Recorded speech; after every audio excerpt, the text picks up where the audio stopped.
বিছানায় শুয়ে বুকের একপাশে মোবাইলটা রেখে আমার প্রিয় লালন সঙ্গীত শুনছি। হঠাৎ গানটা বন্ধ হয়ে রিংটং বাজা শুরু করলো। আমি ফোনটা রিসিভ করে বললাম, কেমন আছেন বড় ভাই? হুম, ভালো। তুমি কেমন আছো? ভালো। বাড়ির সবাই কেমন আছে? হুম, ভালো। আপনার বাড়ির সবাই কেমন আছে? হ্যাঁ, ভালো। আচ্ছা, তুমি এক কাজ করো, আজকে তোমার খালার বাসায় এসে পড়ো। কালকে একসাথে পাত্রী দেখতে যাব। তাই নাকি? তা কার জন্য পাত্রী দেখবেন? তোমার খালাতো ভাই সজীবের জন্য।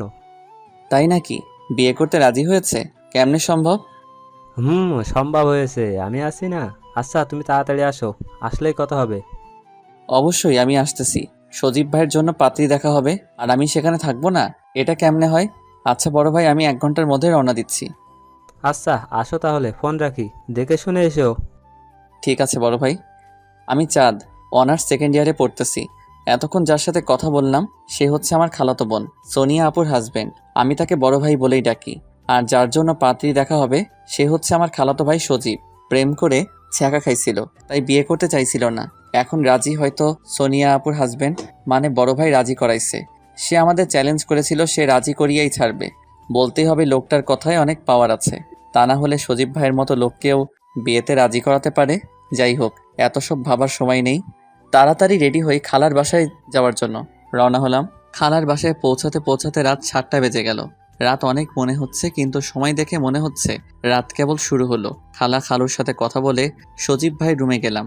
গিয়ে দেখি সজীব ভাই, বড় ভাই আর সজীব ভাইয়ের চাচাতো ভাই সুমন ভাই কার্ড নিয়ে বসে আছে। আমাকে দেখা মাত্রই বড় ভাই বলল, কাপড় চেঞ্জ করে তাড়াতাড়ি ফ্রেশ হয়ে আসো। কেন বড় ভাই, কি হয়েছে? এত তাড়াতাড়ি কেন? আরে কিছুই হয়নি, 29 খেলবো। দেখো না, কার্ড নিয়ে বসে আছি। ও আচ্ছা, আমি এখনই আসছি। আমি নতুন 29 খেলা শিখছি, বড় ভাই শিখাইছে। তাই খেলাটার প্রতি আমার একটু বেশি আগ্রহ। তাড়াতাড়ি ফ্রেশ হয়ে আসার পরেই সজীব ভাই একটা খাবারের প্লেট আমার হাতে ধরিয়ে বলল, নে, তাড়াতাড়ি খেয়ে নে। আমি বললাম না, এখন খাবো না। কিন্তু বড় ভাই বলল, খেয়ে নাও, আজকে প্রায় সারা রাত 29 খেলবো, পরে আবার খাওয়ার সময় পাবে না। তাই তাড়াতাড়ি খেয়ে খেলা শুরু করলাম। রাত 12টা বাজে। আমার ঘুম ঘুম আসছে, তার উপর আবার কার্ড ভালো পড়তেছে না। আর কার্ড ভালো না পড়লে আমার এমনি খেলতে ইচ্ছে হয় না। তাই বললাম, রাত অনেক হয়েছে, আর খেলবো না। সজীব ভাইও সায় দিল। তারপর বড় ভাই বলল, ঠিক আছে, ঘুমিয়ে পড়ো তাহলে। সকালে সজীব ভাইয়ের ডাকে ঘুম থেকে উঠলাম। কিরে, তুই যাবি না? যাবো তো। তাহলে রেডি হস না কেন? তাড়াতাড়ি ফ্রেশ হয়ে কিছু খেয়ে রেডি হ। এরই মাঝে বড় ভাই এসে বলল, না, তুমি এত অলস, আগে জানতাম না। 15 মিনিট অপেক্ষা করেন, আমি গোসল করে খেয়ে রেডি হচ্ছি। 15 মিনিটের জায়গায় 30 মিনিট লাগলো আমার রেডি হতে। এত তাড়াতাড়ি কেউ রেডি হতে পারে? তাড়াতাড়ি করতে গিয়ে পরে বুঝতে পারলাম প্যান্ট পরছি কিন্তু বেল্ট পরি নাই, যার ফলে একটু পরপর প্যান্টের সাথে আমাকে যুদ্ধ করতে হচ্ছে। 1 ঘন্টা পর সিএনজি থেকে নেমে প্যান্টটা একটু উপর দিকে টান দিয়ে উঠিয়ে পাত্রীর বাড়ি গেলাম। খাওয়া দাওয়ার পর্ব শেষ করে পাত্রী দেখার পর্ব শুরু করলাম। পাত্রীর ঘুমটা সরানোর পরে দেখলাম অসম্ভব সুন্দর পাত্রী। আমাদের সকলের পাত্রী পছন্দ হয়েছে। মুরব্বীরা আগেই দেখা দেখি কাজ শেষ করেছে। আমরা 3জনই বাদ ছিলাম, তাই আজকে দেখে নিলাম। চাঁদ, পাত্রী কেমন দেখলে? ভাই আমার হেব্বি পছন্দ হয়েছে। সজীব ভাই যদি বিয়ে না করে তাহলে আমি বিয়ে করব। কিন্তু তোমার সেই চান্স নাই। সজীবেরও পছন্দ হয়েছে, আর বিয়েটাও ফাইনাল করা হবে। তবে তোমার জন্য সুখবর আছে। তা ভাই, সুখবরটা কি? শুনলে না, তোমার ভাবির একটা ছোট বোন আছে, ওইটা তো তোমার জন্য। শুনলাম তো, কিন্তু দেখলাম না তো। যদি ভাবির মতো সুন্দর না হয়? দেখবা কেমন। মেয়েটি টাঙ্গাইল কুমুদিনী কলেজে ছাত্রী নিবাসে থাকে। তার টেস্ট পরীক্ষা চলতেছে, তাই আসতে পারেনি। আর তোমার ভাবি যেহেতু সুন্দর, তার ছোট বোনও সুন্দর হবে। এটা আপনার ভুল ধারণা। যদি বড় মেয়েটি মায়ের মতো আর ছোট মেয়েটি বাবার মতো হয় তাহলে কেমন হবে? তুমিও দেখছি দার্শনিকদের মতো যুক্তি দেখাচ্ছ। আচ্ছা, যাই হোক, এটা পরে দেখা যাবে। হুম, আপনি ঠিক বলেছেন, ওইটা পরে দেখা যাবে। তার কিছুদিন পরেই সজীব ভাইয়ের বিয়ের দিন তারিখ পড়ল। অবশেষে আসলো সেই মহেন্দ্রক্ষণ সময়। বিয়ের বরযাত্রী হিসেবে রওনা দিচ্ছি। সজীব ভাইয়ের মূল টার্গেট ভাবিরে আনা, আর আমার মূল টার্গেট ভাবির বোনকে দেখা। এসব ভাবতেছি আর একা একাই হাসতেছি। অবশেষে বিয়ে বাড়িতে এসে পড়লাম।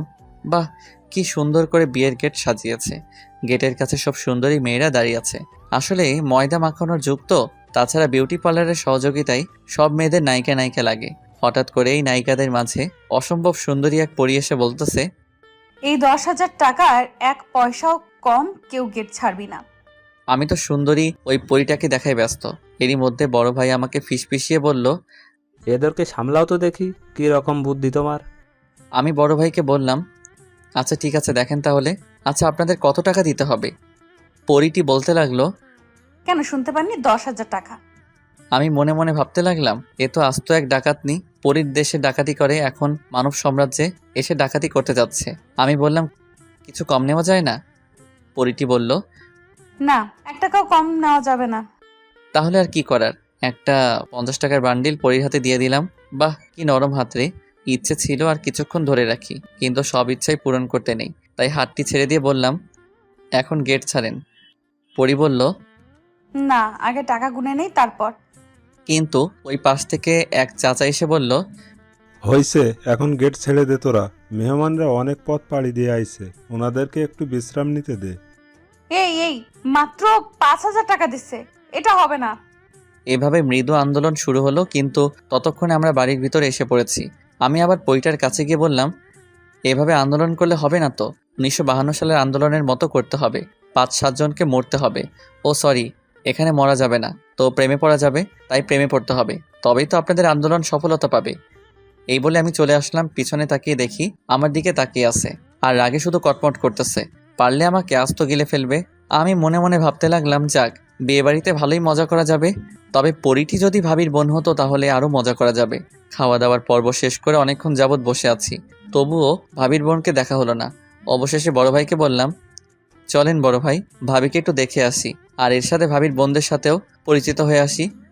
ও, তোমার তো আবার ভাবির বোনকে দেখা অতি জরুরি, তাই না? আচ্ছা চলো, যাই দেখি পরিচিত হওয়া যায় কিনা। আপনি যে কি বলেন না।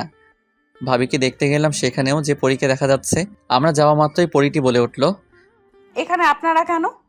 না, এমনি আসলাম আপনাদের সাথে দেখা করতে, আর তাছাড়া আপনাদের সাথে পরিচিত হতে আসছি। ও, তাই বুঝি। আমি সজীব ভাইয়ের একমাত্র খালাতো ভাই, আর উনি হচ্ছে আমার আর সজীব ভাইয়ের একমাত্র দোলা ভাই। ও, আমি নীলা, আপনাদের ভাবির একমাত্র বোন। আর এরা হচ্ছে আমাদের পিচ্চি চাচাতো বোন। আমার মন তো খুশিতে লুঙ্গি ড্যান্স দিতেছে, কিন্তু তা প্রকাশ না করে ভাবির কয়েকটা পিক তুললাম। ইচ্ছে ছিল ভাবির বোনেরও পিক তুলবো, কিন্তু ভাবির বোন খুবই শেয়ানা, ভাবির সাথে দাঁড়ালোও না, আর আমার পিক তোলাও হলো না। তারপর ওখান থেকে বিদায় নিয়ে আমরা চলে এলাম, এবং বড় ভাই দেখি বলতেছে, কি বলছিলাম না, তোমার ভাবির বোন তোমার ভাবির থেকে সুন্দর হবে, কি তাই হলো তো? তা তো হলো, কিন্তু বড় ভাই মেয়েটির সাথে আমি প্রেম করতে চাই, এবং অবশেষে বিয়েও করতে চাই। আপনি কিন্তু হেল্প করবেন। তা তো করা যাবে, কিন্তু মেয়েটা যদি কারোর সাথে প্রেম করে, সুন্দরী মেয়ে তো বলা যায় না। তাই তো ভাই, এটা তো আমি ভাবিনি। তবে যাই বলো, মেয়েটিকে দেখে মনে হয় না প্রেম করে। তাছাড়া আমার মন বলছে মেয়েটি প্রেম করে না। তাই যেন হয় বড় ভাই, আপনার কথা যেন বরাবরের মতো সত্যি হয়। অবশেষে বিয়ে পড়ানো শেষ হওয়ার পর ভাবিকে নিয়ে চলে যাওয়ার সময় ভাবি আর ভাবির বোনের কান্না দেখে আমার চোখেও প্রায় পানি এসে পড়েছিল। তাই এক প্রকার বাধ্য হয়ে বড় ভাইকে বললাম, বড় ভাই, ভাবিকে সজীব ভাই নিয়ে যাচ্ছে, আমি না হয় ভাবির বোন সাথীকে নিয়ে যাই। আরে এত ব্যস্ত হয়েছো কেন? বললাম না তোমার ব্যবস্থা করব, আমি আছি না, বিশ্বাস রাখো আমার উপর। তা তো রাখছি। কথাটি বলেই গাড়িতে উঠলাম। আস্তে আস্তে সবাই গাড়িতে উঠলো। আমি গাড়ি থেকে নীরাকে দেখতে থাকলাম, তার অশ্রুসিক্ত চোখগুলো গাড়ি ছেড়ে দিছে। আস্তে আস্তে চলে যাচ্ছে, এক পর্যায়ে নীলাকে আর দেখা যাচ্ছে না। তাই সামনের দিকে ঘুরে বসলাম, আর ভাবতে লাগলাম কিভাবে নীলার সম্পর্কে বিস্তারিত জানতে পারি। হঠাৎ ভাবির কথা মনে হলো। একমাত্র ভাবির কাছে সব জানতে পারবো, কিন্তু ভাবিকে কথাটি বলবো কিভাবে? একটা উপায় বের করতে হবে, আর সকালেই ভাবির সাথে ফ্রি হতে হবে। এসব ভাবতে ভাবতে দেখি খালাদের বাড়িতে এসে পড়েছি। সবাই নতুন বউকে বরণ করার জন্য অস্থির হয়ে রয়েছে। তাদের এই গমগমাগম অস্থিরতা দেখে আমার দুচোখ ক্লান্ত হয়ে গেছে।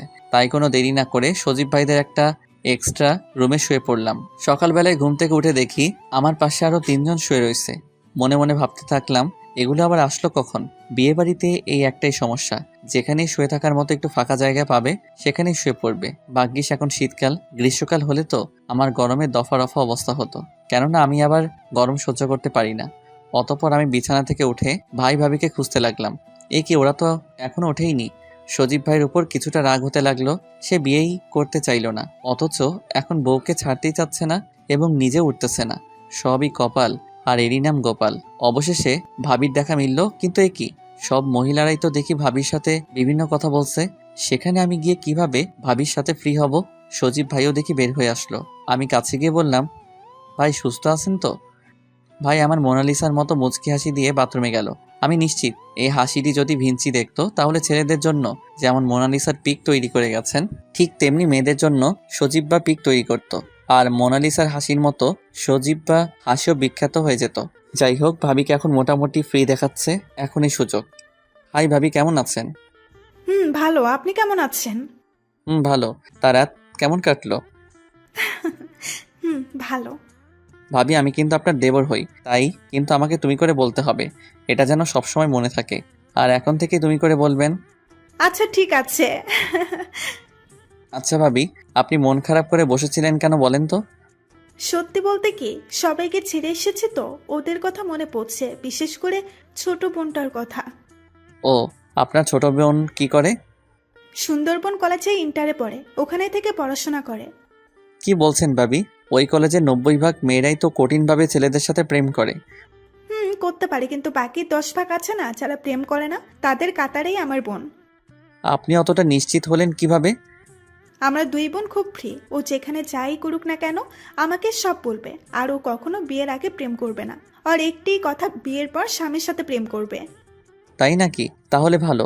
কিন্তু এরকম কঠিন শপথ করছে কেন যে বিয়ের আগে প্রেম করবে না? আমাদের এক বড় চাচাতো বোন ছিল, সে একটা ছেলের সাথে প্রেম করত, কিন্তু ছেলেটি আমার বড় চাচাতো বোনের সাথে প্রতারণা করেছিল। অবশেষে আমার সেই চাচাতো বোন আত্মহত্যা করে। তারপর থেকেই আমি এবং আমার ছোট বোন শপথ করি যে বিয়ের আগে কোনো প্রেম করব না, স্বামীর সাথে বিয়ের পর প্রেম করব। ও তাই? ওখানে ভাবির সাথে গল্প না করে এখানে একটু কাজ করো। তোমার ভাবির বাড়ির লোকগুলো এই কিছুক্ষণের মধ্যে এসে পড়বে। হ্যাঁ ভাই, আসতেছি। আচ্ছা ভাবি, যাই, পরে কথা হবে। আচ্ছা যাও।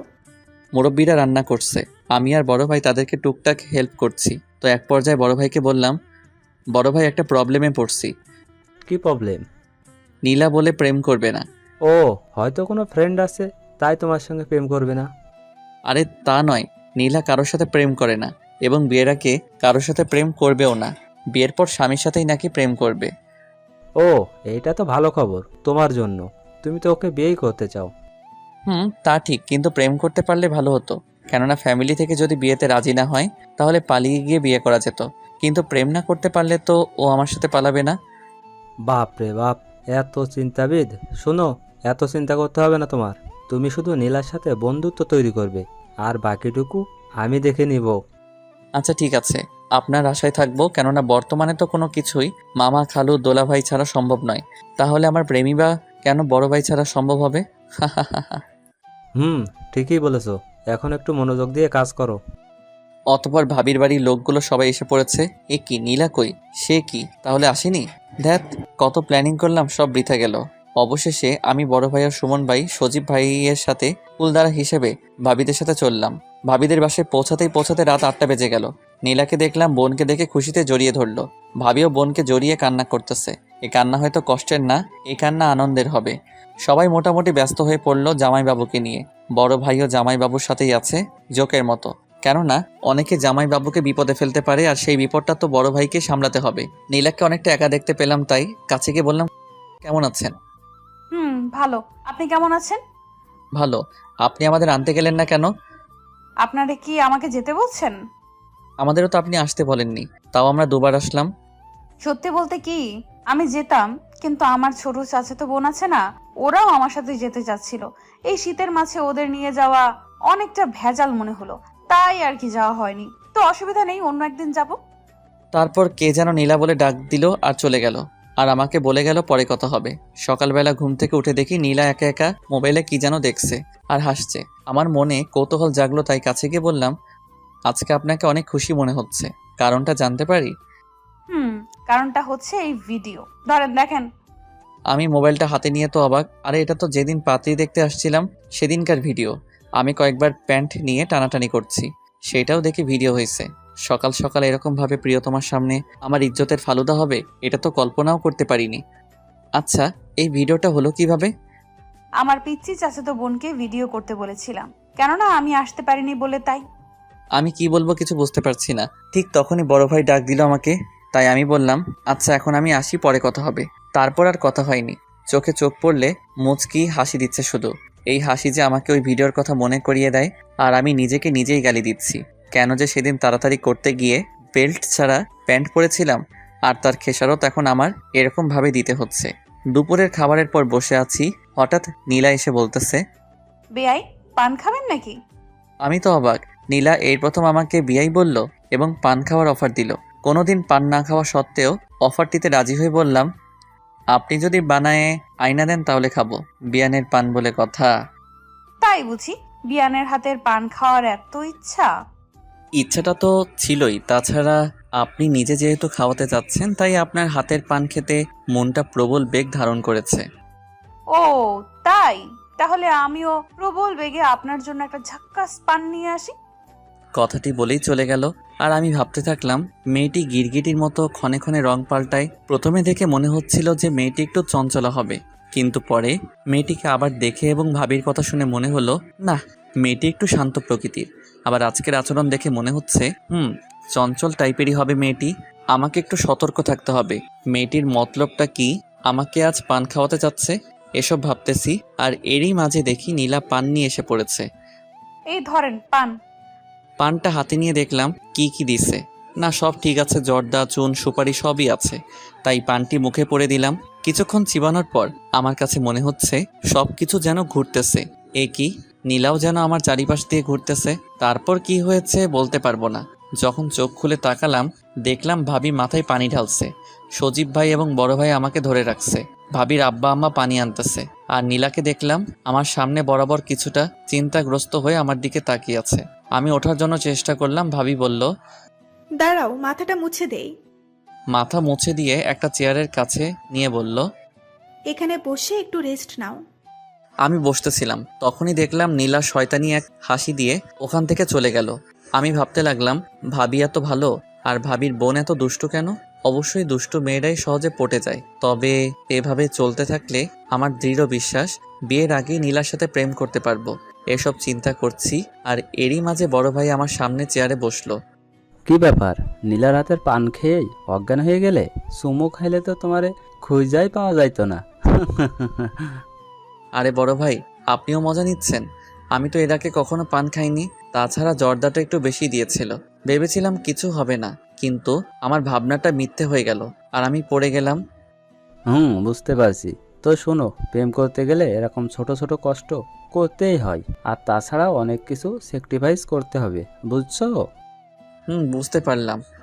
আমরা কথা বলতেছিলাম, আর এরই মাঝে দেখি নীলা সজীব ভাইকে নিয়ে এসে আমাদেরকে বলছে, চলেন আপনাদেরকে আমাদের গ্রামটা একটু ঘুরিয়ে দেখাই। বড় ভাই বলল, খারাপ হবে না, চলো গ্রামটা একটু ঘুরে আসি। গ্রামের ভিতরে রাস্তা দিয়ে হাঁটতেছি। রাস্তাটির দুপাশে সারি সারি লাগানো গাছ, আর দুপাশে অনেক বিস্তৃত এলাকা জুড়ে হলুদ সরিষা ফুলের সমারোহ রাস্তাটির সৌন্দর্য আরও বৃদ্ধি করেছে। এরকম মনোমুগ্ধকর পরিবেশ পছন্দের মানুষের সাথে উপভোগ করার সুযোগ পেয়ে মনটা খুশিতে বাকবাকুম করতেছে। বড় ভাই বলে উঠল, চলো সরিষা খেতে কয়েকটা ফটো তোলা যাক। আমিও তার কথায় সায় দিলাম। আমরা একসাথে সেলফি তুলতে চাইলাম, কিন্তু নীলা আসলো না। আমি আমাদের তিনজনের কয়েকটি ফটো তুললাম। অনেক আশা নিয়ে নীলাকে বললাম, আপনি একাই দাঁড়ান, আপনার একটা ফটো তুলি। আসলে আমি ফটো তুলি না, এমনকি কেউ যদি ফটো তুলতে বলে তাহলেও আমার অ্যালার্জি হয়। কথাটি শুনিয়া সজীব ভাই এবং বড় ভাই উভয়ই অট্ট হাসিতে মেতে উঠল। আমি বোকার মতো নীলার দিকে চেয়ে রইলাম। অবশেষে নিজেকে সামলিয়ে বললাম, তাই নাকি? তাহলে ফটো তোলার দরকার নাই। আমি মনে মনে নিজেকে নিজেই গালি দিচ্ছি, কেন যে ফটো তুলতে চাইলাম, আর নিজে নিজেই অপমানিত হলাম। যাই হোক, এই মেয়েকে কিছু বললে অনেক ভেবেচিন্তে বলতে হবে। সবাই এই সুন্দর প্রকৃতিকে উপভোগ করতেছে, শুধু আমি ব্যতীত। কেননা মনে যদি শান্তি না থাকে, তাহলে স্বর্গে গিয়েও সুখ পাওয়া যায় না। অবশেষে সবাই চলে আসলাম। আমি রাতে শুয়ে শুয়ে ভাবতেছি কালকে তো চলে যাব, কিন্তু এখনো পর্যন্ত ভালোভাবে কথাই হলো না। তাহলে কবে মোবাইল নম্বর বা ফেসবুক অ্যাকাউন্ট নাম্বার নিব, আর কবেই বা প্রেম করব? সেই চিন্তায় আমার ঘুম আসতেছে না। কালকে সাহস করে মোবাইল নাম্বার চাবো নাকি? নিজেকে নিজেই প্রশ্ন করলাম। না, ফটো তুলতে গিয়ে একবার অপমানিত হয়েছি, আবার নাম্বার চাইতে গিয়ে যদি আবার অপমানিত হই। আর তাছাড়া সব ক্ষেত্রে শুধু সাহস দেখালেই সফলতা পাওয়া যায় না, বুদ্ধিরও প্রয়োজন হয়। এসব ভাবতে ভাবতে কখন যে ঘুমিয়ে পড়ছি জানি না। সকালে ঘুম থেকে উঠে বাইরে বের হয়ে দেখি সবাই কাজে ব্যস্ত। নীলাও দেখি অনেক কাজ করতেছে। মনে মনে ভাবলাম আজকে তো নীলার সাথে কথাই বলা যাবে না, তাই উদাস মনে চেয়ারে বসে আছি। কিছুক্ষণ পর পিছন থেকে কে যেন বলল। বেআই এর কি মন খারাপ? আমি পিছন দিকে তাকিয়ে দেখি নীলা। তারপর বললাম, না এমনি কেন যেন ভালো লাগতেছে না। ও আচ্ছা, আমি যাই, আমার অনেক কাজ করতে হবে। এটা বলেই নীলা চলে গেল। দেখতে দেখতে বিকেল হয়ে গেল। সবাই রেডিও হয়েছে, আমিও রেডি হয়েছি বাড়িতে যাওয়ার জন্য। ভাবির মনটা খারাপ, তাদের পরিবার ছেড়ে চলে যাচ্ছে। আমার মনটাও খারাপ, নীলাকে ছেড়ে চলে যাচ্ছি বলে। নীলা আমার কাছে এসে বলল। বেআই আবার আসবেন কিন্তু। আমিও তাকে কিছু বলতে যাব, তার আগে সে সজীব ভাইদের কাছে গেল তাদের বিদায় জানাতে। আমি আর কিছু বললাম না, গাড়িতে উঠে পড়লাম। একে একে সবাই উঠে পড়ল। আমি নীলার দিকে তাকিয়ে আছি। নীলা আমার চোখে একবার চোখ রেখেছিল, কিন্তু সেই চোখে আমার জন্য কোনো অনুভূতি আছে কিনা বুঝতে পারলাম না। কি আর বলবো, এই কয়দিনে আমি যা বুঝলাম মেয়েটি আসলে অনেক রহস্যময়ী। কেননা একবার মনে হয় মেয়েটি আমার সাথে কথা বলতে ইচ্ছুক, এই কারণে নিজে থেকে অনেক সময় আমার সাথে কথা বলেছে। আবার মনে হয় আমার সাথে কথা বলতে তার কোনো আগ্রহ নেই। ধ্যাত, আমি মনে হয় ব্যর্থ হলাম। হতাশ মন নিয়ে সজীব ভাইদের বাড়ি পৌঁছালাম। সকালবেলায় খাওয়া দাওয়া করে বসে বসে ফেসবুক চালাচ্ছি, আর তখনই ভাবি এসে বলছে, কি করছো? এই একটু ফেসবুক চালাচ্ছি। তুমি ফেসবুক চালাও, তাহলে আমাকে রিকোয়েস্ট পাঠাও না কেন? ও, আপনিও চালান নাকি? আচ্ছা, আপনার আইডির নাম বলেন। চাঁদের বুড়ি। কি নাম আর খুঁজে পাননি? ভাবি কিছু না বলে শুধু একটু মুচকি হাসলো। আমি রিকোয়েস্ট পাঠিয়ে ভাবির আইডি দেখতেছি। দেখলাম ভাবির প্রতিটি স্ট্যাটাসে ইয়া আক্তার নীলা নামের এআইডি ভালো ভালো কমেন্ট করছে, এবং প্রতিটি কমেন্টে আপু শব্দটি উল্লেখ করেছে। কেন যেন আমার মনে হইতেছিল এই আইডি নীলার আইডি হবে। নিশ্চিত হওয়ার জন্য ভাবিকে বললাম, আচ্ছা ভাবি, হিয়া আক্তার নীলা এটা কার আইডি? আপনার প্রতিটা স্ট্যাটাসে ভালো ভালো কমেন্ট করছে। ও, এটা আমার ছোট বোন নীলার আইডি। আমার মনে যেন আশার প্রদীপ জ্বলে উঠল, কিন্তু ভাবিকে তা বুঝতে না দিয়ে বললাম, ও। ভাবি আমার এখান থেকে চলে যাওয়ার পর আমি নীলাকে রিকোয়েস্ট পাঠালাম। তারপর বিকেলবেলায় সবার কাছ থেকে বিদায় নিয়ে আমি আমাদের বাড়ি চলে আসলাম। রাতে ফেসবুকে ঢুকে দেখলাম অ্যাকসেপ্ট করে নাই। পরপর 3 দিন দেখলাম তাও অ্যাকসেপ্ট করে নাই। আমার খুব রাগ হলো, তাই এসএমএস করলাম, আমি আপনাকে ফ্রেন্ড রিকোয়েস্ট পাঠাইছি, প্রেমপত্র পাঠাইনি যে এত ভাব ধরতে হবে। এসএমএসটি পাঠিয়ে ঘুমিয়ে পড়লাম। সকালে ঘুম থেকে উঠে ফেসবুকে ঢুকে দেখলাম নীলা ফ্রেন্ড রিকোয়েস্ট অ্যাকসেপ্ট করছে এবং একটা এসএমএসও দিছে। এসএমএসটি এরকমের ছিল, আসলে কি জানেন, আমি এখন পর্যন্ত কোনো ছেলের আইডি আমার কোনো ফেসবুক ফ্রেন্ড করিনি, এমনকি অপরিচিত কোনো মেয়েও ফ্রেন্ড লিস্টে নেই।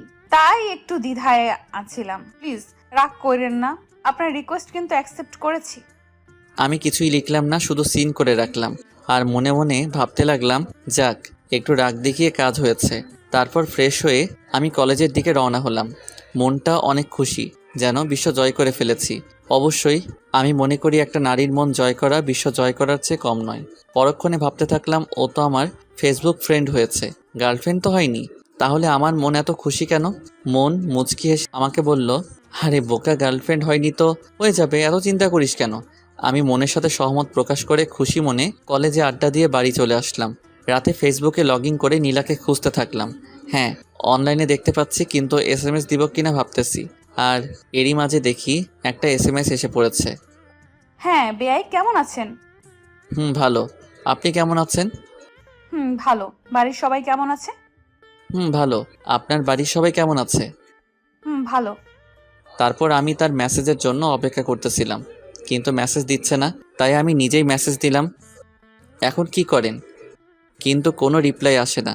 পরক্ষণে দেখতে পেলাম সে অনলাইনে নেই। মেয়েটার ওপর খুব রাগ হলো, কেননা কোনো কিছু না বলে অনলাইন থেকে চলে যাওয়ার কোনো মানে হলো? মেয়েটাকে বিয়ে করতে পারলে এর শাস্তি সুদে আসলে তখন দিব। পরের দিন সকালবেলা নীলাকে অনলাইনে দেখতে পেলাম, তাই মেসেজ দিলাম, গুড মর্নিং। সিন করেছে অথচ কোনো অ্যান্সার দিচ্ছে না। দীর্ঘ 3 মিনিট পর একটা এসএমএস দিল, গুড মর্নিং। এতক্ষণ পর? ও সরি, এক বান্ধবীর সাথে কলেজের বিষয়ে কথা বললাম। কেন, কলেজে কোনো সমস্যা হয়েছে?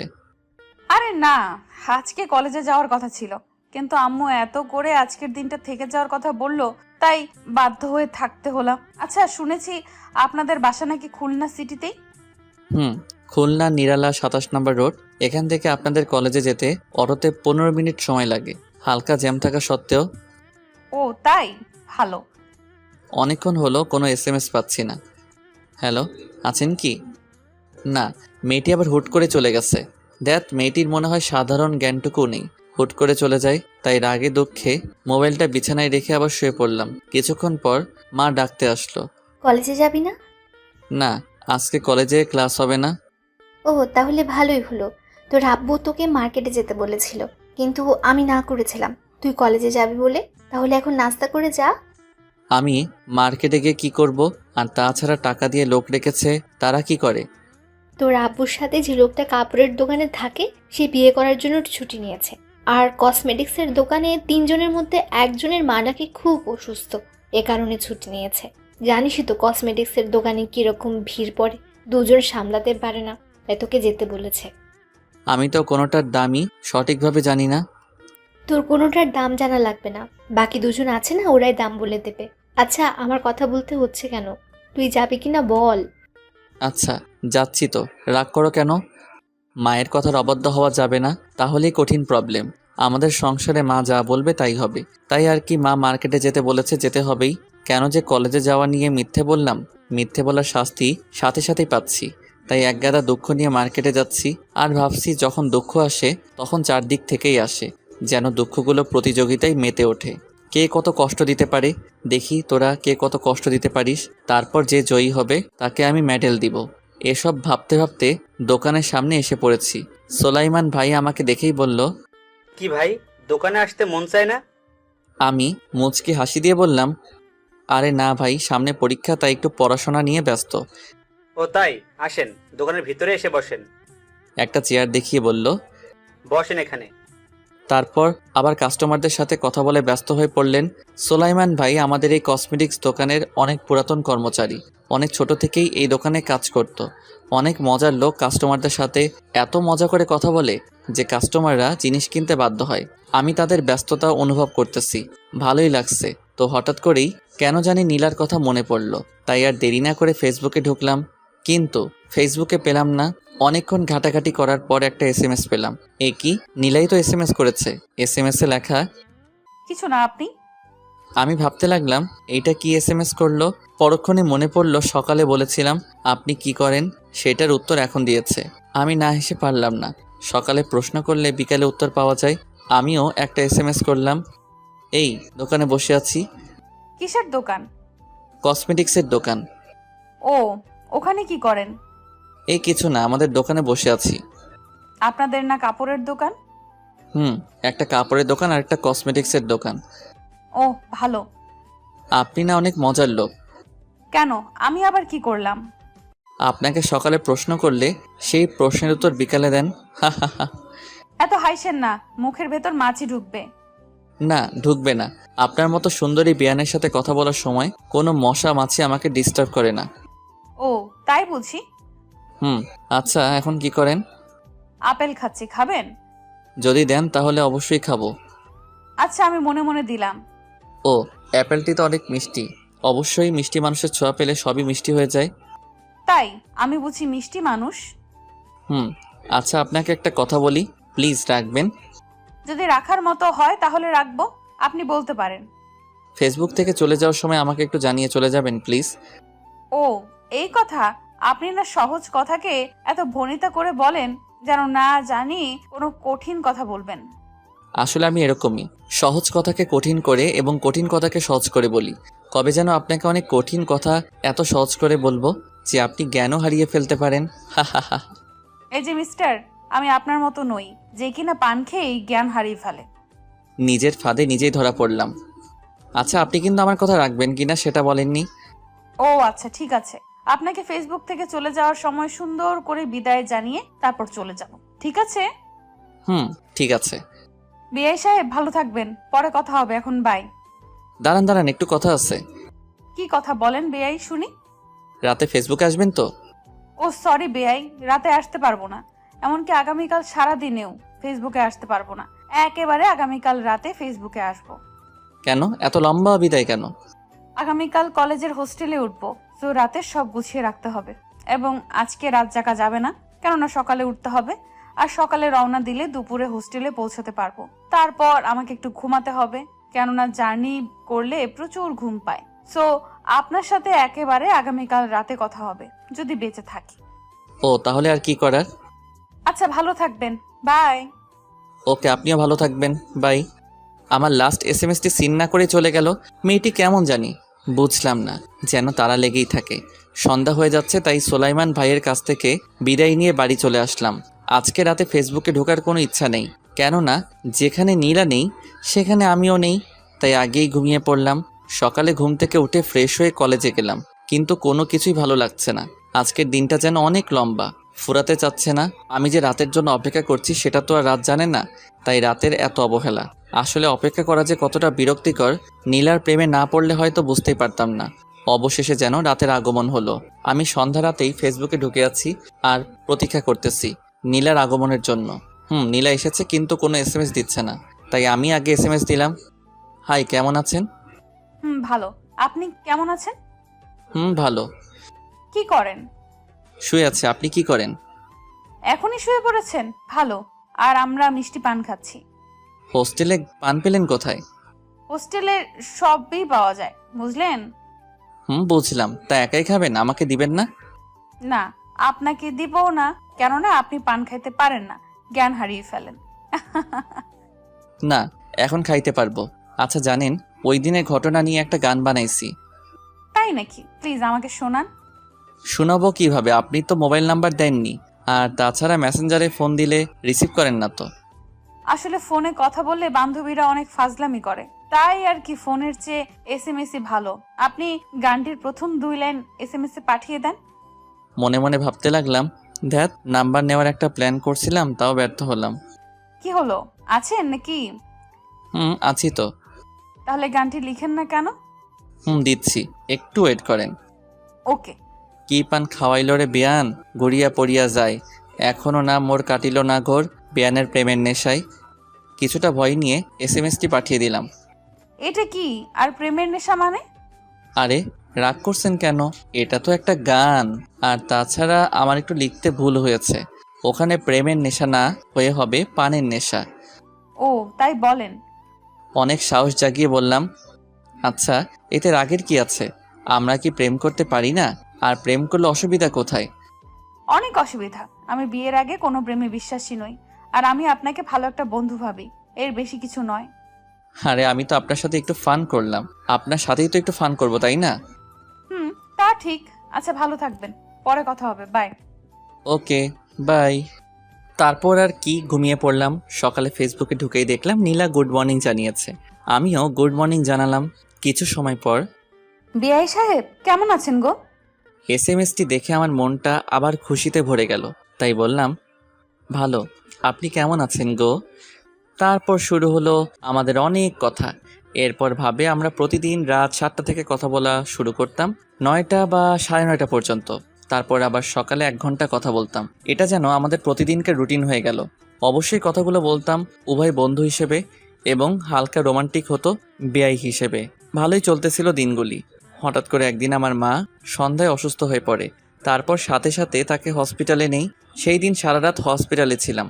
অবশেষে আল্লাহর অশেষ রহমতে আমার মা সুস্থ হয়, কিন্তু ডায়াবেটিস, হাই প্রেশার এগুলো তো আছেই।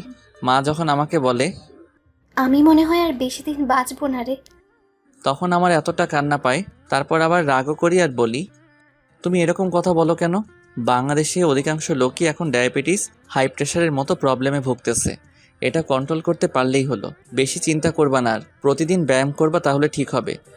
মা তখন একটু হাসি দিয়ে বলল, আচ্ছা ঠিক আছে। মায়ের হাসি মুখখানা দেখে আমারও মনটা ভালো হয়ে গেল। সন্ধ্যা রাতে বিছানায় শুয়ে ফেসবুকে ঢোকার সাথে সাথেই টুনটুন করে বেজে উঠল। দেখি নীলা এসএমএস করেছে, হাই। তারপর আবার একটি দিয়েছে। আপনি ফেসবুকে আসেন না কেন? কিন্তু এসএমএসগুলো ছিল 2 দিন আগের রাত্রে। তারপর নীলা ফেসবুকে আসেনি, তাই আমি তাড়াতাড়ি লিখলাম যে মা অসুস্থ ছিল, তাই আমি 2 দিন ফেসবুকে আসতে পারিনি। Sorry for this, please pardon me. তোমাকে অন্তত জানানো দরকার ছিল। এসএমএসটি পাঠানোর 1 দিন পর দেখি নীলা ফেসবুকে এসেছে এবং আমাকে এসএমএসও করেছে। It's okay. আচ্ছা, আপনাকে একটা কথা বলতে চাই। বলেন। আপনি আর আমাকে এসএমএস করবেন না, আর আপনি এসএমএস করলেও আমার কোনো অ্যান্সার পাবেন না। কিন্তু কেন? আমি যদি আপনাকে কোনো কষ্ট দিয়ে থাকি তাহলে আমাকে প্লিজ মাফ করে দেন। আমি আপনার সাথে কথা না বলে থাকতে পারবো না।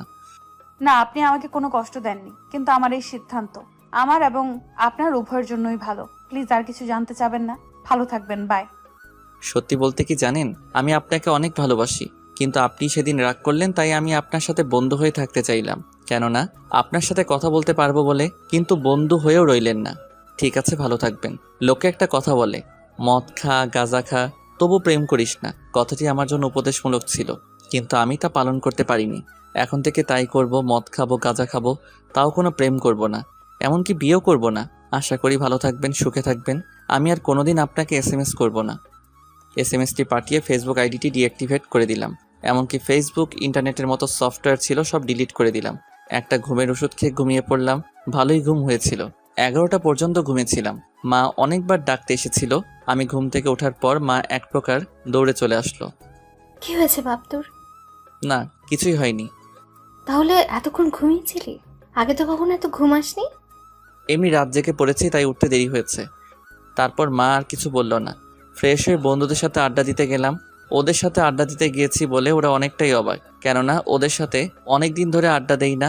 ওদের মাঝে যাওয়ার পর দেখলাম এক বন্ধু সিগারেট খাচ্ছে। আমি বললাম, সিগারেটটা দে তো। সবাই অবাক। সিগারেট হাতে নিয়ে একটা টান দেওয়ার প্রস্তুতি নিচ্ছি। এই কি, সবাই দেখে আমার দিকে অনেক আশ্চর্য হয়ে তাকিয়ে আছে।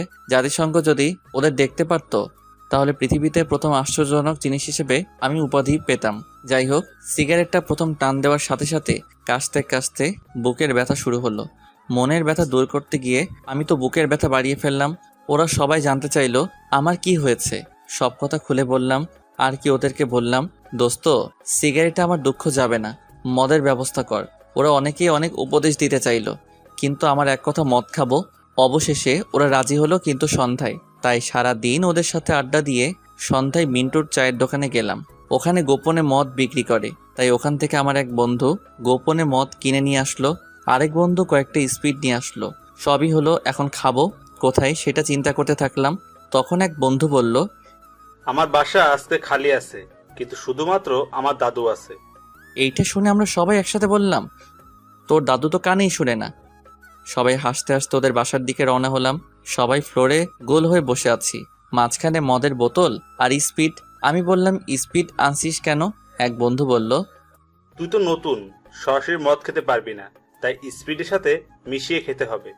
আমি এমনি খেতে পারবো। তাই মদের বোতল থেকে কিছু অংশ কাপে ঢেলে মুখের কাছে নিতেই কেমন যেন গন্ধ আসলো। আমি ভাবতে লাগলাম, মানুষ কেন এগুলো খায়? পরক্ষণেই মনে হলো আমার দুঃখ দূর করতে হবে, তাই দেরি না করে পুরোটাই মুখে দিয়ে গিলে ফেললাম।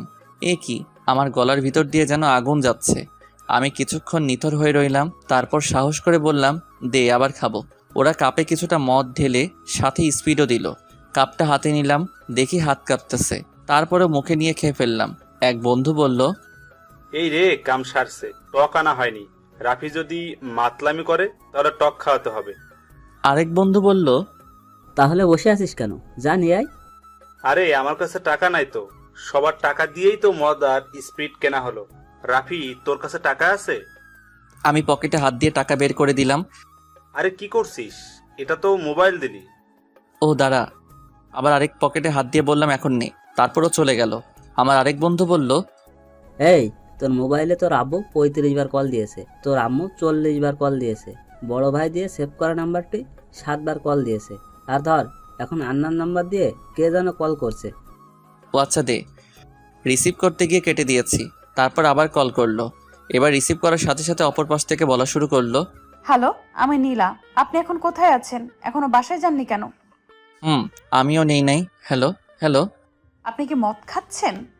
হ্যালো হ্যালো ও একটু কাজে ব্যস্ত, আপনি পরে ফোন দেন। কিন্তু তোরা সবাই নাচছিস কেন? হা হা, দৌড়াচ্ছিস কেন? ধর, এই নে, এটা টক, খা, ভালো লাগবে। তোরা খা। না, তোর খাওয়া প্রয়োজন।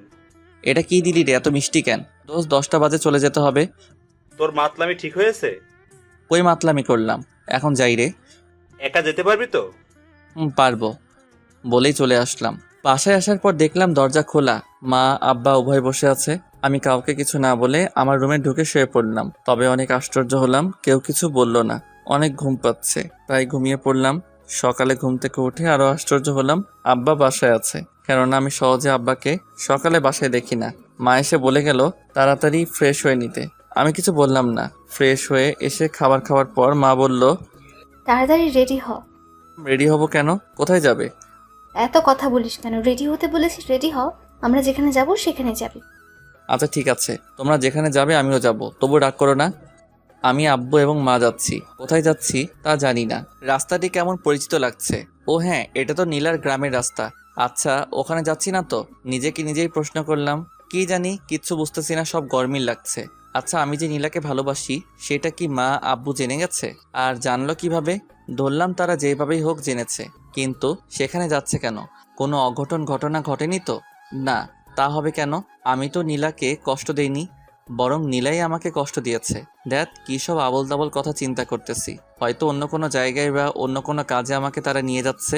যেটাই হোক, এসব চিন্তা বাদ দেই, তা না হলে আবার মাথা ব্যথা শুরু হবে। অবশেষে আমরা নীলার বাড়ির সামনেই নামলাম।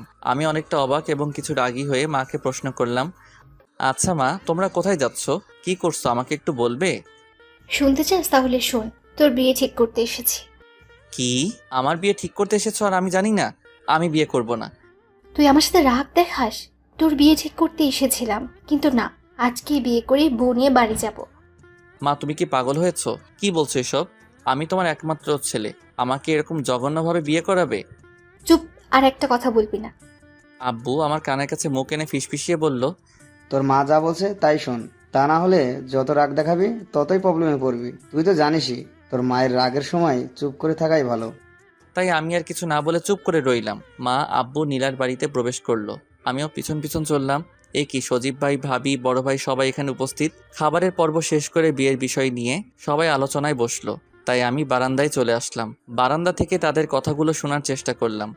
বেয়াই সাহেব, আমরা আজকে এসেছিলাম বিয়ের দিন তারিখ ঠিক করতে, তাই না? তাই তো বলছিলেন। কিন্তু আমরা চাচ্ছি বিয়ে আজই হবে, এবং এই সিদ্ধান্তটি এখানে আসা মাত্রই নিলাম। কিন্তু বিয়ের কোনো কিছুই তো কেনা হয়নি, তাই বলছিলাম কি 2-1 দিন পরে হলেই ভালো হয়। আরে অসুবিধা নেই, আমি আমাদের দোকানের কর্মচারী সোলাইমানকে মেয়ে ও ছেলের বিয়ের সকল জিনিসপত্র নিয়ে আসতে বলেছে। ওরা তো বাড়ি চিনবে না, তাই ওরা আপনাদের বাজারে এসে থাকবে। সজীব আবার ওদের চিনে, ও বাজার থেকে ওদেরকে নিয়ে আসবে। এটা নিয়ে আপনার কোনো চিন্তা করতে হবে না। ছোট মেয়ের বিয়ে, আয়োজনের একটা ব্যাপার আছে না? শুনুন, প্রায় 2 মাস আগে আপনার বড় মেয়েকে বিয়ে দিয়েছেন, সেখানে অনেক খরচ করেছেন। তাই আমি চাচ্ছি এই বিয়েতে আপনার কোনো খরচ করার দরকার নেই, আপনি শুধু আপনার মেয়েটিকে দেবেন। আর তাছাড়া আমি বিয়ের সকল জিনিসপত্র নিয়ে সোলেমানকে আসতে বলেছি। প্লিজ আপনি এসব বিষয় একটু ভেবে দেখেন। আচ্ছা, আপনি যেহেতু বলছেন তাহলে আমার কোনো আপত্তি নেই। এই কথা শুনে মা আব্বু আরও অনেকেই একসাথে আলহামদুলিল্লাহ বলল। মা সজীব ভাইকে বাজারে পাঠিয়ে দিল। আমি আর কি এখানে বসে রইলাম। কিছুক্ষণ পর দেখি বড় ভাই মুচকি মুচকি হাসি দিয়ে আমার কাছে আসলো। আমাকে দেখে বলল, কি ভাই, খুশি হওনি? খুশি হয়েছি, তবে আমি চাচ্ছিলাম বিয়েটা অনার্স পাস করেই করব, কিন্তু তার হলো না। তাছাড়া আরও একটা ইচ্ছা ছিল, প্রেম করে বিয়ে করার। সবার সব ইচ্ছা পূরণ করা যায় না, তাছাড়া স্যাক্রিফাইস বলে একটা কথা আছে। আর তুমি জানো না, কিছু পেতে হলে কিছু দিতে হয়। তাই নীলাকে তুমি পাচ্ছ, বিনিময়ে বিয়ের আগে প্রেমটা ছেড়ে দিতে হচ্ছে। তাছাড়া তোমাদের উভয়কে পড়ালেখা করতে হবে। তারপরেও যদি বিয়েটা 1 মাস পিছিয়ে দিতে পারতেন তাহলে ওর সাথে বিয়ের আগে প্রেম করতে পারতাম। প্লিজ আপনি একটু দেখেন না। আচ্ছা, তুমি কি চাও নীলাকে তুমি হারিয়ে ফেলো? কি বলছেন এসব? আমি নীলাকে হারাতে চাবো কেন? আমি তো ওকে বিয়ে করতেই চাই, কিন্তু বিয়ের আগে একটু প্রেম করতে চেয়েছি। কেননা বন্ধুরা বলেছে লুকিয়ে লুকিয়ে প্রেমে নাকি অনেক মজা, তাই আর কি। আরে বিয়ের পরের প্রেম, ওটাই আরো বেশি মজা। তোমার যে বন্ধুরা এসব কথা বলে, তারা কি বিয়ে করেছে? তারা বিয়ের পরের প্রেম বুঝবে কেমনে? আর তারপরও তুমি যদি চাও তাহলে আমি খালাম্মাকে বলে দেখি কি বলে। তবে মনে রেখো, বিয়ে ভেঙে গেলে আমার আর কিছু করার থাকবে না। কেননা খালাম্মা বেশি রেগে গেলে বিয়েটা ক্যান্সেল হয়ে যেতে পারে। পরে দেখা যাবে আমও হারালে শালাও হারালে। না থাক, বিয়ের পরেই প্রেম করব, তাও নীলাকে হারানো যাবে না। আচ্ছা বড় ভাই, আপনারা কিভাবে কি করলেন যে মা সহজে আমাকে এত তাড়াতাড়ি বিয়ে করাতে রাজি হয়েছে? ও তাহলে শোনো এই রহস্যময় কাহিনী। তুমি নীলার সাথে ফেসবুকে লাস্ট SMS করেছিলে তুমি জীবনেও প্রেম করবে না, বিয়েও করবে না, সিগারেট খাবে, মদ খাবে, তাও প্রেম করবে না, কারণ তুমি নীলাকে ভালোবাসতে। সেটা নীলা বুঝেও না বুঝার ভান করে তোমার সাথে কথা বলা বন্ধ করতে চেয়েছিল, তাই না? আপনি জানলেন কেমনে? প্রেমের কথা গোপন রাখা যায় না। যাই হোক, ওই দিন আমি তোমার খালার বাড়ি আসছিলাম। আমি, তোমার খালাতো বোন, সজীব, তোমার ভাবি সবাই মিলে মুড়ি বানিয়ে খাচ্ছিলাম। তখন নীলা তোমার ভাবিকে ফোন দিয়ে কান্না কান্না কণ্ঠে সব বলল। জানো, তখন আমি নিজেই খুব চিন্তায় পড়ে গেছিলাম। তখন আমি তোমার মোবাইলে ফোন দিলাম, কিন্তু তুমি রিসিভ করলে না। তখন আমি খালাম্মাকে ফোন দিলাম, শুনলাম তুমি সকালে বের হইছো, অথচ দুপুরেও বাড়ি ফেরো নাই। তাই আর দেরি না করে আমি, সজীব আর তোমার ভাবি তোমাদের বাড়িতে গেলাম। নীলাকেও কলেজ থেকে নিয়ে আসলাম। তোমার মাকে সব বললাম। তখন বিকেল গড়িয়ে রাত হলো, তাও তোমার আসার কোনো খবর নাই, এবং ফোন করেও তোমার পাচ্ছি না। তখন তোমার মা কান্না করা শুরু করলো। এর মধ্যে দেখি খবর পেয়ে খালুও চলে এসেছে। সবাই ফোন দিচ্ছে, কিন্তু কারোর ফোনই রিসিভ করছো না। তখন নীলা ফোন দিল, তাও রিসিভ করলে না, বরং কেটে দিলে। 2বার যখন নীলা ফোন দিল, তখন তুমি রিসিভ করার সাথে সাথে খালু লাউড স্পিকার দিতে বলল। আর তখন তুমি মদ খেয়ে মাতলামি করে বললে এবং ফোনও কেটে দিলে। জানো, সবাই তখন কিছুক্ষণের জন্য স্তব্ধ হয়ে গেলাম। তখন খালাম্মা নীলাকে বলল, আচ্ছা মা, তুমি কি রাফিকে বিয়ে করবে? নীলা মাথা নিচু করে কি উত্তর দিয়েছে জানো? তার মা বাবা যেখানে বিয়ে দিবে সেখানেও রাজি। তখন খালাম্মা নীলার বাবা মায়ের সাথে তোমার বিয়ের কথা বলেন। তারা রাজিও হয়ে যায়, আর তাই আমরা তখনই নীলাদের বাড়িতে চলে আসি। পরের কাহিনী তো জানোই। এই, সজীব চলে এসেছে, একটু দেখে আসি সব ঠিকঠাক আছে কিনা। এই বলেই বড় ভাই চলে গেল। আমি ভাবতে থাকলাম, তার মানে আমার জন্য নীলার বিন্দুমাত্র ভালোবাসা জন্মায়নি। তাহলে আমি কি শুধু ওকে একতরফা ভালোবেসে গেলাম? যখন নীলার সাথে আমার বিয়ের কথা শুনলাম, তখন আমি বাইরে যাই প্রকাশ করিনি। কেন ভিতরে ভিতরে অনেক খুশি ছিলাম, কিন্তু এখন কেন যে হাহাকার লাগছে। বিয়ের কাজ শেষ হয়েছে, নীলার হাত আমার হাতের উপর রয়েছে। গাড়িতে ওঠার পর আমি হাত ছেড়ে দিলাম, কিন্তু নীলা আমার হাত ছাড়েনি। আমি কিছু বললাম না, ওর দিকে তাকালামও না। আমার জন্য যার বিন্দুমাত্র ভালোবাসা নেই, তার দিকে তাকিয়ে কি হবে? রাত 11টা বাজে। বড় ভাই অনেক মজার কথাই বলল, যা আগে কখনো শুনিনি। মনটা যদি ভালো থাকতো তাহলে তার কথাগুলো উপভোগ করতে পারতাম। মন ভালো নেই, তাই তার কোনো কথাই আমার কাছে উপভোগ করার মতো হয়নি। বাসর ঘরে ঢোকার পর দেখতে পেলাম নীলা খাটের মাঝে বসে আছে। হ্যাঁ, এরকমই তো থাকার কথা। আমাকে দেখা মাত্রই সালাম দিল। আমি সালামের উত্তর অস্পষ্টভাবে দিলাম। বিছানা ছেড়ে আমাকে সালাম করতে এসেছিল। আমি অনেক কষ্টে বললাম, থাক, দরকার নেই, শুয়ে পড়েন। কথাটি বলেই আমি একপাশে শুয়ে পড়লাম। ও হয়তো খুবই আশ্চর্য হয়েছে, তাই কিছুক্ষণ পর বলল, আচ্ছা, আমি সেদিনকার করা কথা বলার জন্য খুবই দুঃখিত। দেখেন, আমার কিছু করার ছিল না, প্লিজ আমাকে মাফ করে দেন। আমি চুপ করেন, রাত অনেক হয়েছে, এখন শুয়ে পড়েন। কিছুক্ষণ পর মৃদু কান্নার আওয়াজ শুনতে পেলাম। এরপর অতিরিক্ত ঠান্ডা লাগলে যেরকম করে নাক টানে, সেরকমভাবে নাক টানছে আর কান্না করতেছে। এরপর একসময় আর আওয়াজ শুনছি না, মনে হয় ঘুমিয়ে পড়েছে। পরের দিন সকালবেলা বড় ভাই অনেক কথা বলল, কিন্তু আমি তার কথায় উত্তর না দিয়ে মুচকি হাসি দিয়ে এড়িয়ে চললাম। নীলাকে দেখলাম সবার সাথে হাসি মুখে কথা বলছে। আমি সারাদিন বন্ধুদের সাথে আড্ডা দিয়ে সন্ধ্যায় বাড়ি ফিরলাম। ফলে মা অনেক রাগারাগি করলো। আমি চুপ করেই রইলাম, কেননা কথা বললেই প্রবলেম। রুমে ঢুকেই নীলাকে দেখতে পেলাম, তাই যখনই বের হতে যাব অমনি পিছন থেকে আমার শার্ট টেনে ধরে নীলা বলল, আপনি যেখানে যেতে চান যাবেন, কিন্তু তার আগে আমার কথাগুলো শুনে তারপর যাবেন। শার্টটি ছেড়ে তারপর বলা শুরু করলো, জানেন, আমার খুব ইচ্ছে ছিল বিয়ের পরে স্বামীর সাথে প্রেম করব, স্বামীকে অনেক ভালোবাসবো।